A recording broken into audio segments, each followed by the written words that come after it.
आज सकाळी लवकरच उठलो कारण की बायकोला हॉस्पिटलला सोडायला जायचं होतं आणि शिवाज्ञाला मला एकट्यालाच सांभाळायचं होतं. मम्मी-पप्पा गावाला गेले होते.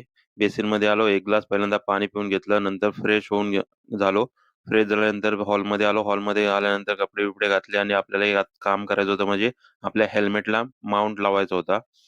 हेल्मेटला फायनली माउंट लावून झालेला आहे कारण आता लवकरच आपण मोटो ब्लॉगिंगही करणार आहे.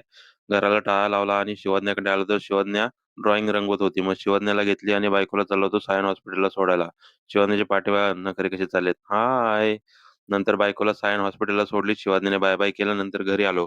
घरी आल्यानंतर शिवानीला आमलेट खायचं होतं म्हणून 4 अंडी घेतली, ब्रेड घेतला आणि घरी येऊन पहिल्यांदा तवा गरम करायला ठेवा. तवा गरम होईस्तोपर्यंत आपण कांदा, टोमॅटो आणि कोथिंबीर अशी बारीक चिरून घेऊया. बारीक चिरून झाल्यानंतर एका साइडला डिशमध्ये काढून ठेवले. नंतर एक भांडा घेतला. त्याच्यामध्ये 4 अंडी फोडून घेतली. 4 अंडी फोडून घेतल्यानंतर त्याच्यामध्ये आपल्याला कांदा, टोमॅटो आणि कोथिंबीर एक प्रमाणात टाकून घ्यायचं आणि चवीनुसार थोडंसं मीठ पण टाकून घेतलं. मीठ टाकल्यानंतर हे मिश्रण एकत्र करून घेतलं.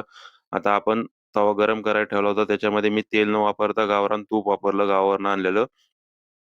तूप गरम झाल्यानंतर आपण एक मिश्रण केलेलं असं अंड्याचं त्याच्यामध्ये ओतून घेतलं आणि तवा थोडासा गोल फिरवून घेऊन आमलेट थोडं मोठं केलं. त्यानंतर आपलं फायनली आमलेट तयार झालेलं आहे. बाहेर येऊन बघतो तर शिवानी आराम करत बसली होती. तिला उठवली. शिवानीला मी जेवायला आणल्यानंतर शिवानीने पहिला घास मलाच भरवला. जर व्हिडिओ तुम्हाला आवडला असेल तर व्हिडिओला लाईक करा, शेअर करा आणि हो, कमेंट करून सांगा की व्हिडिओ कसा झाला आहे.